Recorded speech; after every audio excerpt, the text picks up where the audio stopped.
He didn't bark, didn't growl, didn't react when the men around him shifted their weight, tightened their grips, and quietly closed the distance.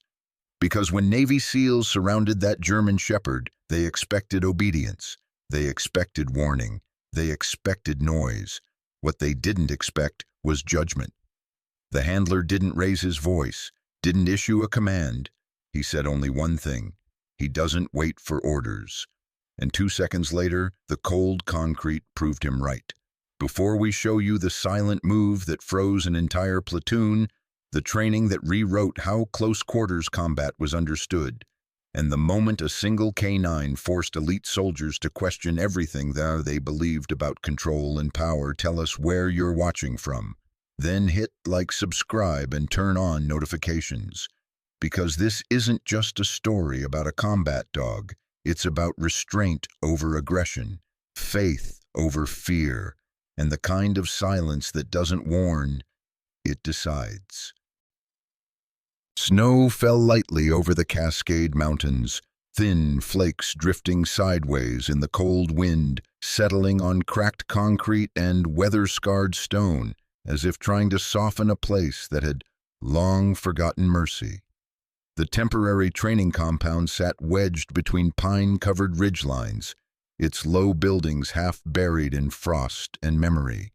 The thrum of a departing helicopter still echoed faintly through the valley rotor wash, twisting the snowfall into brief spirals before silence reclaimed the air. The smell of fuel lingered sharp and metallic, mixing with cold earth and gun oil. A platoon of younger Navy SEALs crossed the southern range in loose formation boots crunching against frozen gravel.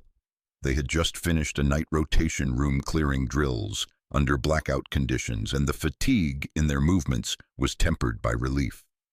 Laughter broke out in short bursts, low and familiar, the sound of men who had survived another controlled danger.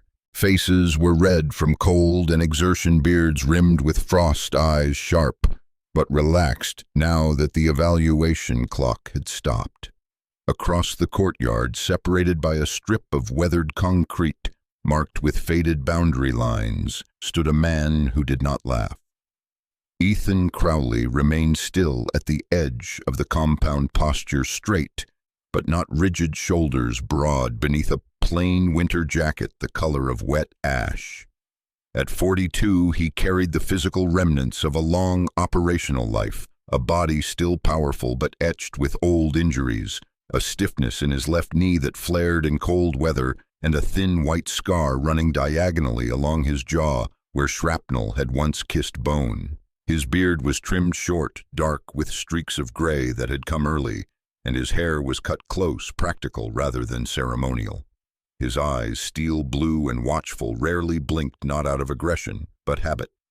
Crowley had been a Navy SEAL for nearly 2 decades. That fact did not need insignia to announce itself. It lived in the way he stood slightly offset from crowds, the way his head turned before his body, the way he measured space, not in steps, but in outcomes. A mission in Eastern Europe 3 years earlier, one that ended with a collapsed stairwell and 2 men buried under concrete, had ended his time as a primary operator. He had walked away physically intact, but something essential had shifted. Since then, Crowley spoke less, listened more, and trusted silence over reassurance.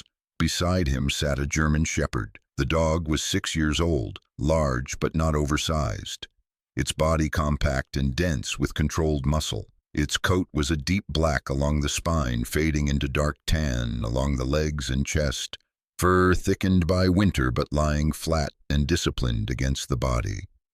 Snow gathered lightly on its back and muzzle melting slowly from the warmth beneath. The dog's ears stood upright, not stiff with alarm, but angled with a subtle awareness, adjusting almost imperceptibly to distant sounds, the echo of boots, the whisper of wind through pines, the settling groan of a metal as the compound cooled. His name was Rook. Rook did not pant. His chest rose and fell so slowly it was easy to miss if one wasn't looking for it. His tail lay still against the ground. His eyes, dark and reflective, did not track the SEALs crossing the yard, nor did they fixate on hands or weapons.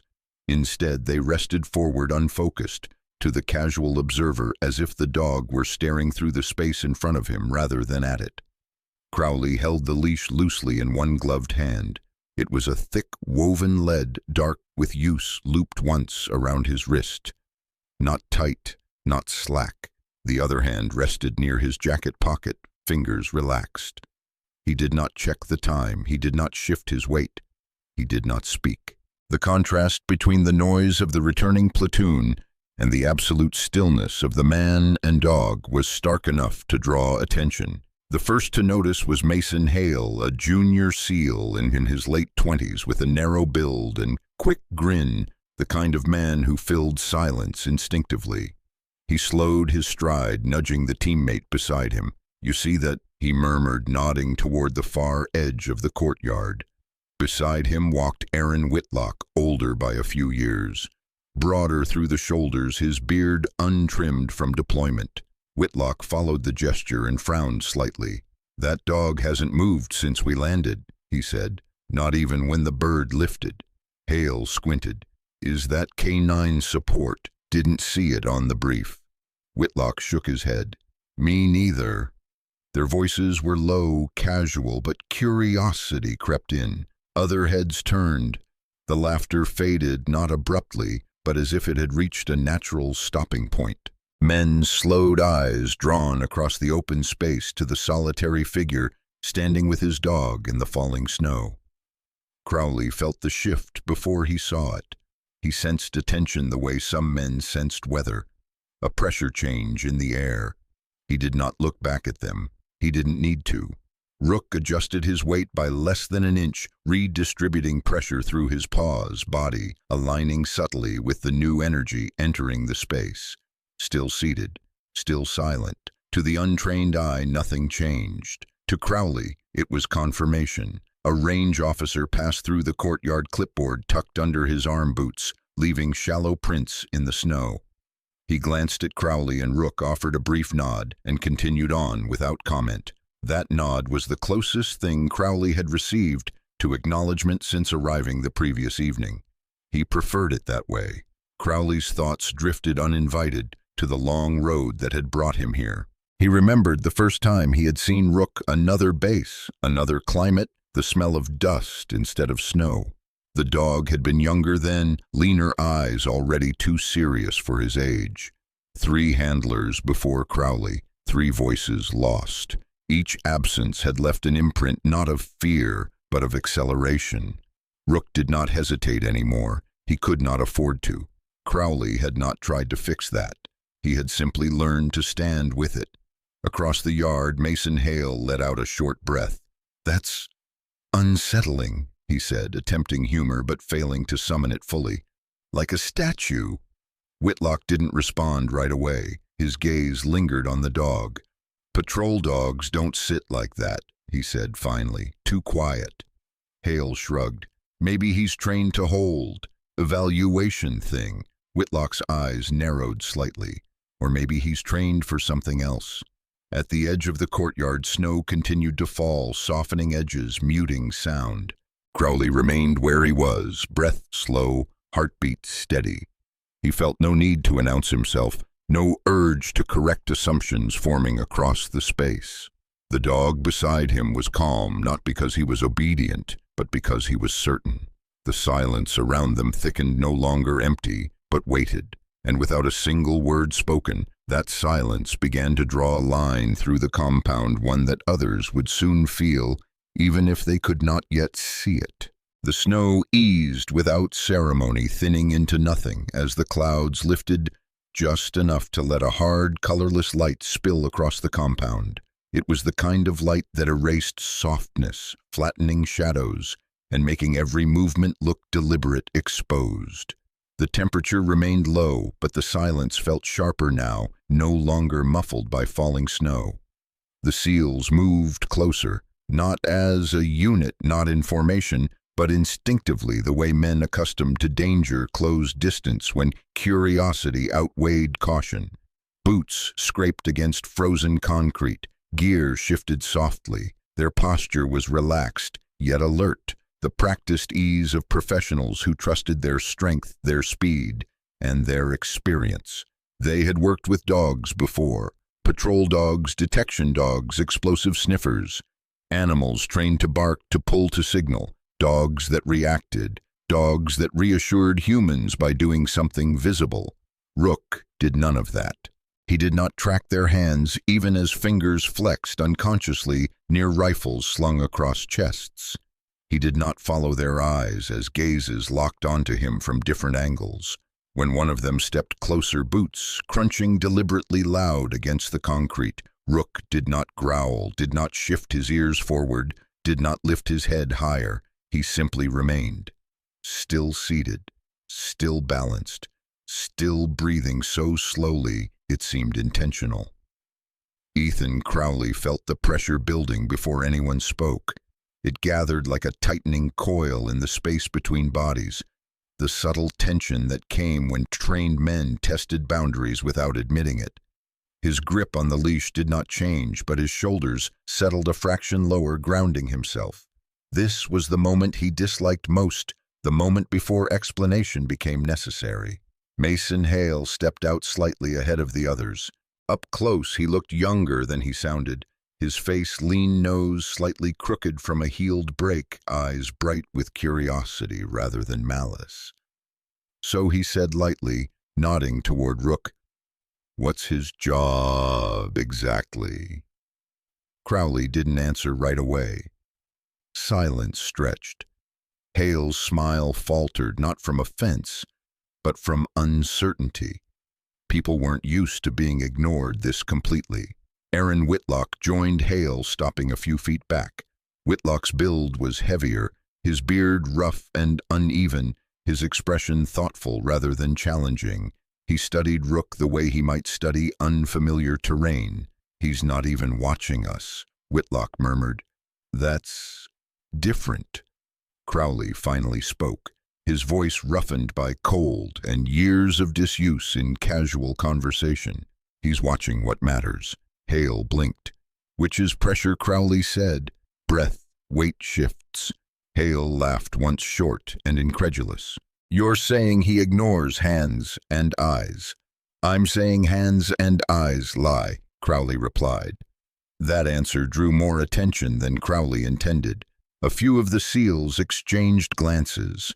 Another man stepped closer from the left, a tall operator with a shaved head and a scar pulling slightly at the corner of his mouth. His name was Lucas Brenner, early 30s, known for his physical dominance and directness. Brenner had been raised on brute force solutions, and it showed in the way he moved through the world, shoulders squared as if daring resistance. Brenner crouched slowly, lowering himself to Rook's level, his movements exaggeratedly calm. "Hey there," he said softly, voice coaxing. "You friendly." Rook did not look at him. Instead, the dog's eyes shifted not toward Brenner's face, but to the faint tightening in Brenner's thigh as his weight rolled forward onto the balls of his feet. It was subtle. No one noticed it but Crowley. Lucas Whitlock said quietly, "Give him space." Brenner smirked without standing. "Relax, I'm not touching him." Crowley's voice cut in low and even. "Don't test his limits." Brenner glanced up. "That a warning?" "No," Crowley said. "Information." There was no heat in it, no edge. That more than anything unsettled them. Another figure approached, then slower than the others. Chief Petty Officer Grant Maddox, mid-40s, the platoon's senior enlisted leader, carried himself with the confidence of long authority. Maddox was broad through the chest, his beard, neatly trimmed hair, graying at the temples. His eyes held the kind of calm that came from having buried friends and lived anyway. He stopped at a respectful distance, assessing both man and dog. "That animal's trained," Maddox said. "Not a question."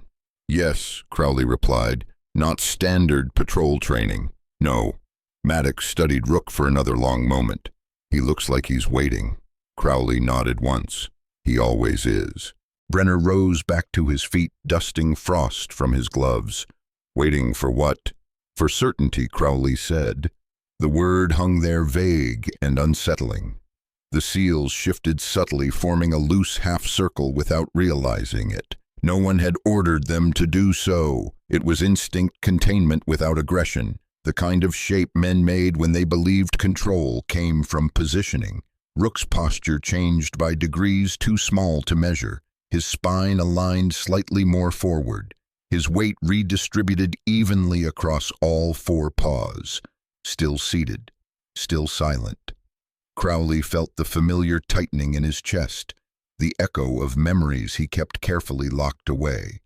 He remembered a narrow hallway in another country, dust hanging in the air, a younger version of himself, hesitating for half a second too long. He remembered what that hesitation had cost. Rook had learned that lesson from others before Crowley ever met him. "Where'd you get him?" Hale asked, tone softer now. Crowley's jaw tightened. "That's not relevant." Maddox raised a hand slightly, a quiet signal to ease the forward creep. "What is relevant," he said evenly, "is whether this dog's safe to be around my men." Crowley met his gaze. "He's safer than most humans." That earned a few dry chuckles, but Maddox didn't smile. "That's not an answer." Crowley exhaled slowly. He had hoped to delay this conversation, but Rook didn't operate on schedules, and neither did tension. "He's trained to respond, not perform," Crowley said. "He won't posture, he won't bluff. If nothing's happening, he'll stay still. And if something is," Whitlock asked, "then he'll end it," Crowley said simply. The quiet that followed was heavier than before. The midday light reflected off frost and steel, turning the compound into a stark, unforgiving space. No one moved for a long moment. Brenner broke the silence, unable to help himself. "You're saying he'd take one of us down?" Crowley didn't hesitate. "If you cross his threshold." Brenner scoffed, but there was less confidence in it now. "And where's that threshold?" Crowley looked down at Rook, then back up. "You won't see it." That answer irritated Brenner more than a challenge would have. He took a half step forward, just enough to assert space, just enough to feel dominant. Maddox opened his mouth to intervene. Rook's breathing deepened. Not faster, fuller. Crowley felt it through the leash before he saw it, a change transmitted like current through woven fiber. He did not pull. He did not speak. He trusted the dog to read what he himself already knew. This was not aggression yet, but it was leaning toward it. "Lucas," Maddox said sharply. Brenner stopped frozen mid-shift, suddenly aware that something had changed without noise or motion. Rook's eyes were now locked not on Brenner's face, but on the subtle torque in his hips, the micro-adjustment that preceded forward motion. Brenner swallowed. "What the hell?" Crowley's voice was calm, almost gentle. "That's close enough." Brenner stepped back, tension snapping like a released wire. Rook's breathing eased, his posture softened by a fraction. The moment passed. No one laughed this time. Maddox exhaled slowly. "All right," he said. "We're done here for now." The half-circle loosened. Men stepped back, reassessing. Hale ran a hand through his hair, his earlier grin gone. Whitlock nodded once to Crowley, a look of quiet acknowledgement passing between them. As the seals dispersed, Crowley remained where he was. Rook stayed seated, snowmelt darkening the concrete beneath his paws. Crowley looked down at him, voice low enough that only the dog could hear. "Good." Rook didn't react. He didn't need to. The light began to thin as afternoon slid toward evening, the sun dissolving behind a lid of gray cloud that pressed low against the mountains. Snow returned without announcement, small dry flakes drifting down at first, then thickening as the temperature dropped. The compound changed character with the light edges softened. Distances shortened, sound dampened. It became the kind of place where mistakes felt closer. The seals had not gone far. They lingered in loose clusters near the southern range, pretending to check gear, reset targets, talk about nothing in particular. In truth, their attention kept circling back to the same point, drawn by something they could not quite name. Ethan Crowley still stood at the edge of the courtyard, posture unchanged, jacket dusted white along the shoulders. Rook remained seated beside him, snow gathering along his back, like a second coat, eyes calm, body contained. The earlier tension had not vanished. It had only rearranged itself. Logan Pierce felt it settle into him as he watched from a few paces away. At 26, he was the youngest in the platoon, lean and sharp-featured, his face still carrying a softness that had not yet been eroded by years of repetition and loss. His hair was dark-cut, regulation short, his jaw clean-shaven except for the faint shadow that never quite went away. Pierce had grown up fast, too fast, after a brother died in a training accident years earlier. Since then, he had chased intensity, convinced that forward motion was the same thing as purpose. He studied the dog, not the way Brenner had, testing dominance, but with a quiet curiosity that surprised even him. There was something unsettling about an animal that did not perform reassurance. No wagging tail, no obvious tension, just presence. Pierce prided himself on reading rooms, on sensing when things were about to turn. The dog made that instinct stumble. "Don't," Whitlock murmured behind him, voice barely audible over the wind. Pierce didn't turn. "I'm not doing anything, that's what worries me," Whitlock replied. Pierce took a breath. He told himself he was only stepping forward to see if the stories his own head was inventing had weight. No aggression, no challenge, just curiosity. He moved. The step was small, almost lazy, boots crunching softly as he drifted away from the loose line of his teammates and toward the open space between Crowley and Rook. No one spoke. No one ordered him back. The moment was quiet enough that even the snow seemed to pause. Crowley felt it immediately. Not fear, not anger, recognition. The same cold awareness that had once prickled along his spine in alleyways and stairwells, half a world away. He did not move to stop Pierce. He did not speak his name. Interference at this point would only confuse the decision already forming elsewhere. Rook's ears adjusted by a fraction. Pierce stopped a few feet short of the dog hands, relaxed at his sides, shoulders loose. He could feel the attention of the others pressing in from behind, though no one had shifted position. "Hey," he said quietly, unsure why he felt the need to soften his voice. "Just checking." Rook did not look at him. The dog's gaze slid instead to Pierce's midsection, tracking the subtle redistribution of weight as Pierce settled onto his left leg.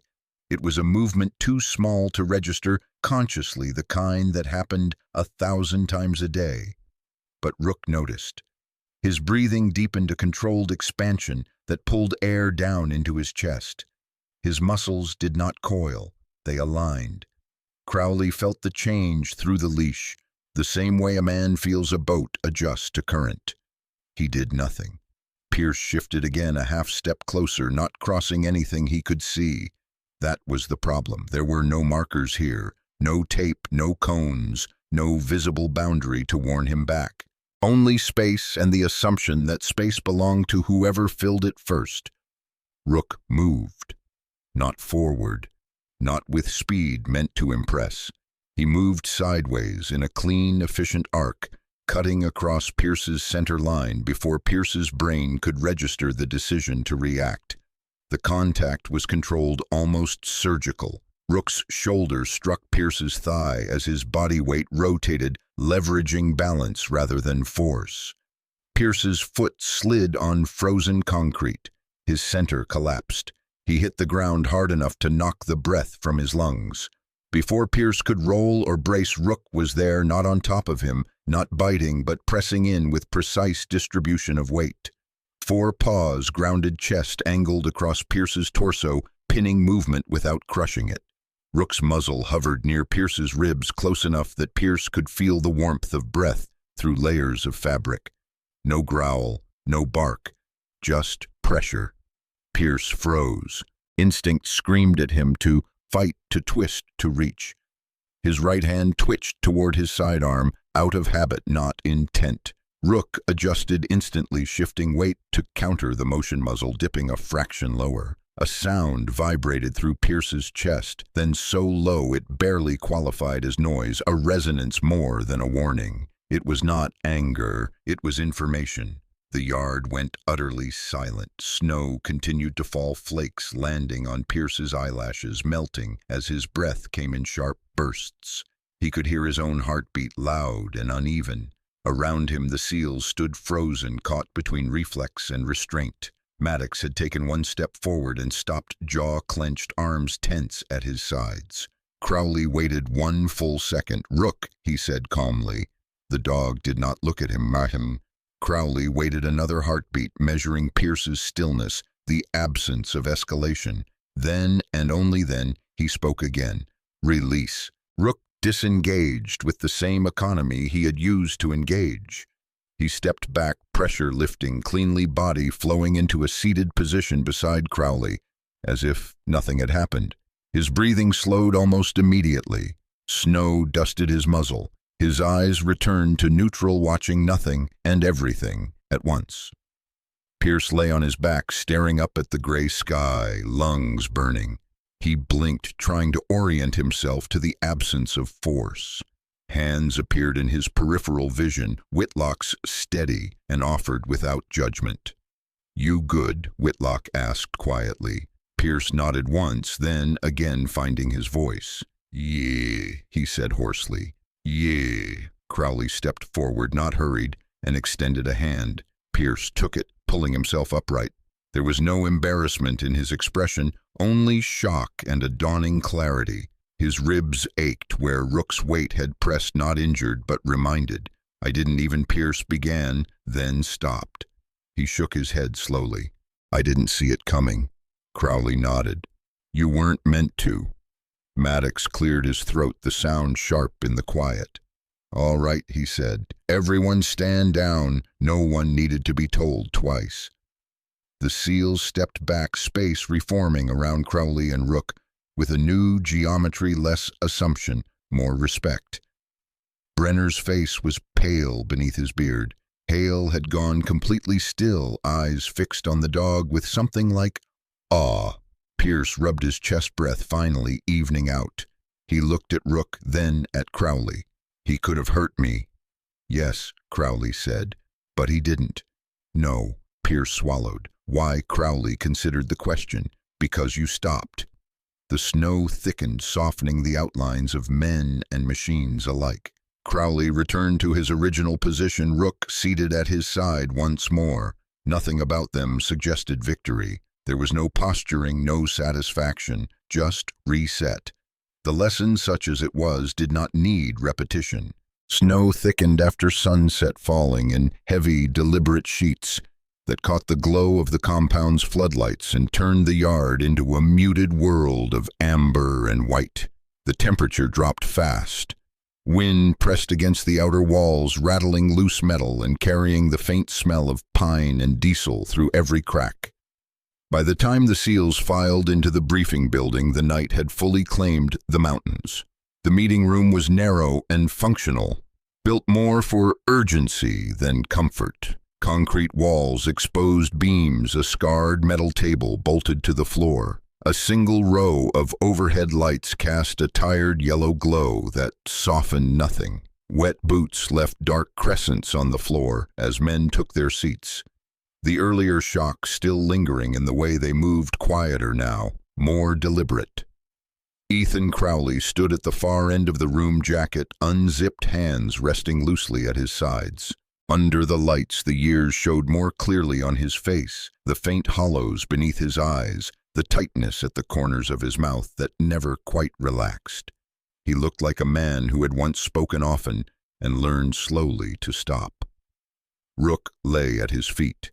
The German shepherd's body was stretched along the concrete legs, tucked neatly, head resting between his paws. Snow had melted from his coat, leaving it dark and glossy under the artificial light. His ears flicked occasionally, reacting to distant sounds beyond the walls, but otherwise he was still too composed for a space filled with armed men. Chief Petty Officer Grant Maddox leaned back against the table, arms folded, watching Crowley with the steady patience of someone who had waited out worse nights. His voice broke the silence. "You owe us an explanation." Crowley nodded once. He had expected that.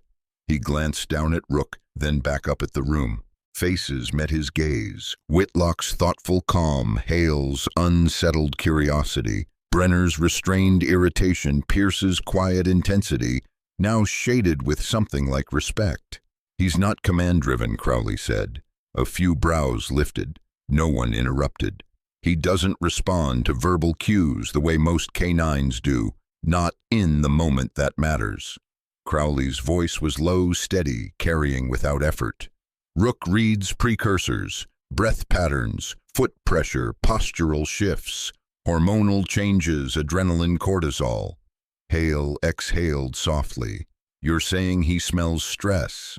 "I'm saying he quantifies it," Crowley replied. That landed heavier. Whitlock leaned forward slightly. "Before action, yes," Crowley said. "Before intent becomes movement." Maddox studied the dog. So when Pierce stepped forward, he wasn't responding to Logan. Crowley said, cutting in gently. He was responding to what Logan was about to do. Pierce lowered his gaze, the memory of concrete against his back still vivid in his muscles. Brenner shifted in his chair. "That's not obedience," he said. "That's autonomy." Crowley met his eyes. "Exactly." The word hung in the air, dangerous and undeniable.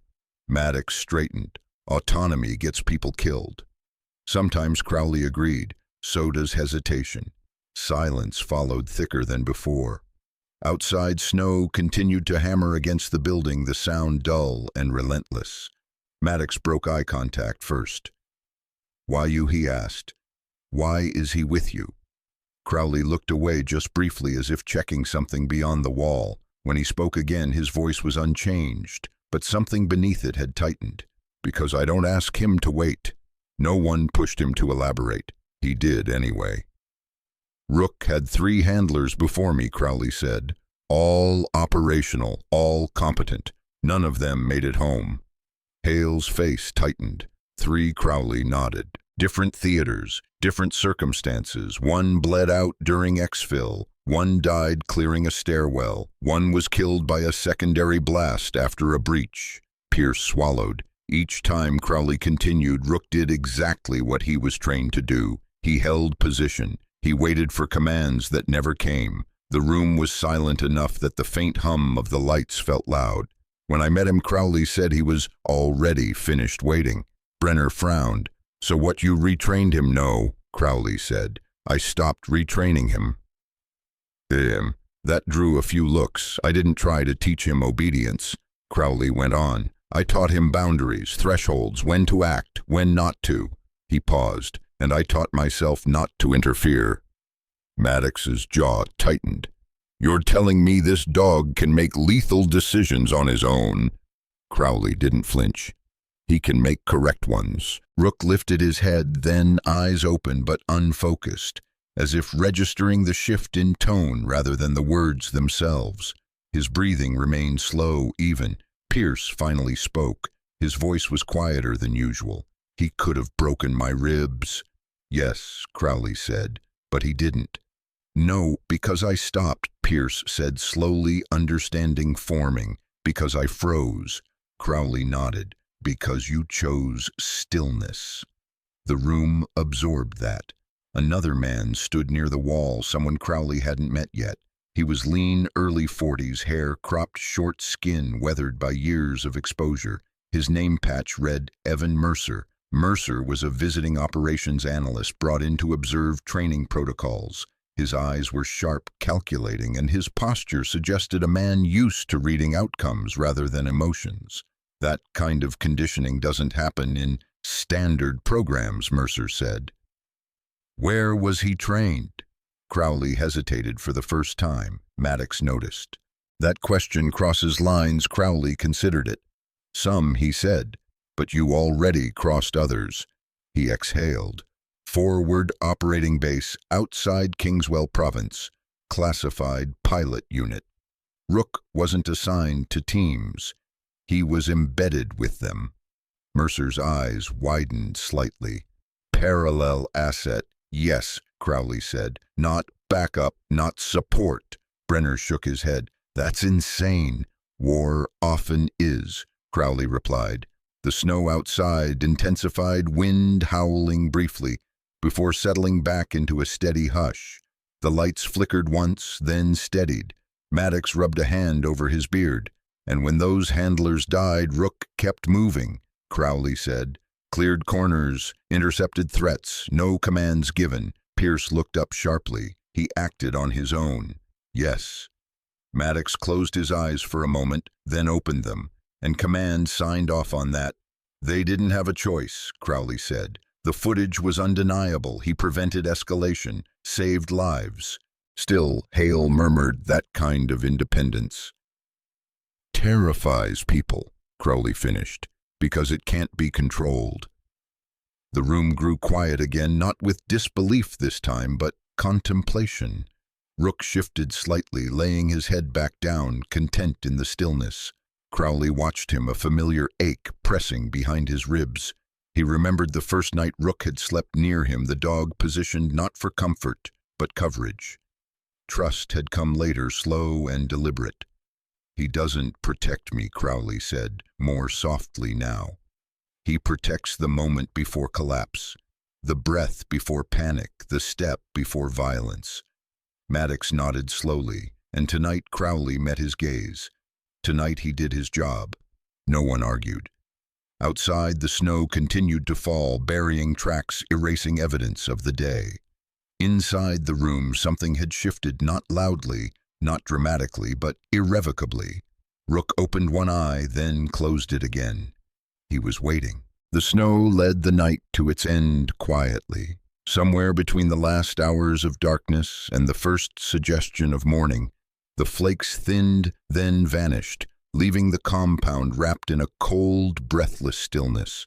The sky remained black, heavy with cloud cover, absorbing what little starlight tried to break through. Floodlights around the training grounds were dimmed to a low amber glow, enough to outline shapes, but not enough to comfort. The kill house waited. It squatted at the edge of the compound like a scar that never healed, a blocky concrete structure with narrow corridors and offset doorways designed to punish mistakes. Inside, the layout was intentionally deceptive angles that lied to the eye, dead space, meant to trap sound walls scarred by years of simulated violence. Tonight it had been stripped down. No instructors barking orders, no chatter on headsets, no hand signals flashing in the dark. Only breath, footfall, space. The SEALs gathered outside without ceremony. Gear was checked in silence. Magazines were empty, weapons inert, but habits remained. Logan Pierce stood with his shoulders squared, ribs still sore beneath his jacket, his expression focused rather than anxious. Mason Hale had lost his usual edge of humor, his eyes alert and serious. Aaron Whitlock watched the building with the same patience he brought to unfamiliar terrain. Lucas Brenner stood a half-step back from the others, now arms crossed, his confidence tempered by something closer to caution. Chief Petty Officer Grant Maddox observed them, all hands clasped behind his back, weighing risk the way he always had, carefully without illusion. Ethan Crowley stood apart as he always did. The pale light traced the lines of his face, catching in the silver threaded through his beard. He looked older in this hour, not weaker but stripped of unnecessary layers. His jacket was open breath visible in the cold air. At his side, Rook stood without a leash. The German shepherd was fully awake now, body low and fluid tail relaxed, but steady. His coat caught the faint light, black and tan patterns, breaking his outline against the concrete. He did not look at the kill house directly. His gaze drifted, sampling the air, registering changes too subtle for human senses. 6 years of life, most of it spent inside conflict zones, had taught him what quiet really meant. Maddox approached Crowley, stopping close enough that their breath mingled briefly in the cold. "Rules are simple," he said softly. "No one interferes. No one enters unless instructed." Crowley nodded. "He'll work alone." Maddox hesitated, then added, "If this goes wrong, it won't." Crowley said, not with confidence, but with certainty. The chief studied him for a moment longer, then gave a single nod and stepped back. Crowley crouched beside Rook. He did not touch him at first. He waited until the dog's attention shifted naturally toward him, eyes meeting his without demand. When he spoke, it was barely above a breath. "Work." That was all. Crowley unclipped the leash and let it fall soundlessly to the ground. Rook moved, not fast, not slow. He flowed forward, muscles rolling beneath his coat paws, placing themselves with deliberate care. He crossed the threshold of the kill house without brushing the frame, adjusting his body by inches to avoid contact. Inside, the light dropped further, replaced by long shadows and patches of near black. The observers watched through a live feed projected onto a monitor near the entrance. Infrared revealed what the naked eye could not heat. Signatures, subtle disturbances, the faint echo of movement. Rook paused just inside the first corridor. His head lifted slightly, his breathing slowed. A false target flipped silently from behind a corner, its mechanism padded to eliminate sound. Rook did not react the way dogs were expected to. He did not charge. He did not bark. Instead, he raised one paw and held it there, hovering for a fraction of a second before placing it down carefully. On the monitor, Mercer leaned forward, eyes narrowing. "That's not engagement," Mercer murmured. "That's assessment." Crowley said nothing. Rook moved again, tracing the edge of the corridor body, angled to clear multiple sight lines at once. Another target, deployed this one, positioned to draw attention forward. Rook ignored it, circling instead, cutting off angles before they could converge. His decisions were not reactive. They were preventative. Inside the kill house, darkness deepened as the final room cut all visible light. Only infrared remained. The space was smaller, cluttered with obstacles meant to disrupt flow. Somewhere near the floor, a faint hiss escaped a simulated trip mechanism designed to test reaction under uncertainty. Rook froze, not stiff, not alarmed. He stepped back once, then lay down. On the monitor, several seals inhaled sharply. He shut down. Hale whispered. Crowley spoke for the first time since the exercise began. "Because there's no confirmation." Rook did not move. He waited. Seconds passed. In combat, seconds felt like hours. In this room, they felt like truth. Crowley entered, then stepping carefully into the space, his presence altering the air without urgency. He knelt and tapped the side of Rook's harness twice, a neutral signal. Rook rose smoothly, tension dissolving, and followed Crowley back out into the cold. The door closed behind them. No one spoke. The exercise was over. Outside, the compound remained wrapped in pre-dawn darkness. Snow no longer fell. The air felt cleaner, sharper, as if something unseen had passed through and left clarity in its wake. Maddox approached first. He looked at Rook, then at Crowley. He did not extend a hand. He did not smile. He gave a slow, deliberate nod. "That'll do," he said. No applause followed. No congratulatory noise. The SEALs stood quietly absorbing what they had witnessed. Pierce exhaled, rubbing his hands together against the cold. Brenner's arms dropped to his sides. Whitlock looked thoughtful, gaze distant. Hale swallowed his earlier restlessness, replaced by something steadier. Crowley rested his hand briefly on Rook's shoulder. It was not praise, it was acknowledgement. Rook leaned into the contact for half a second, then straightened, eyes returning to neutral. Mercer broke the silence at last. "That dog made better decisions in the dark than most teams do in daylight." Crowley met his gaze. "Because he waits until there's no doubt." Maddox turned toward the building, then back again. "Some weapons don't make noise," he said quietly. Crowley nodded. "And some people survive because they learn to trust silence." The sky above the mountains began to lighten almost imperceptibly, the faintest hint of gray threading through black. Morning was coming, whether they were ready or not. Rook sat at Crowley's side, breath slow, body calm. He was waiting. Sometimes miracles do not arrive with thunder or fire from the sky. Sometimes they arrive in silence. In this story, the miracle was not that a dog could move faster than trained soldiers, or that danger could be stopped without violence. The miracle was restraint. The miracle was discernment. The miracle was the ability to wait until truth became clear and only then act.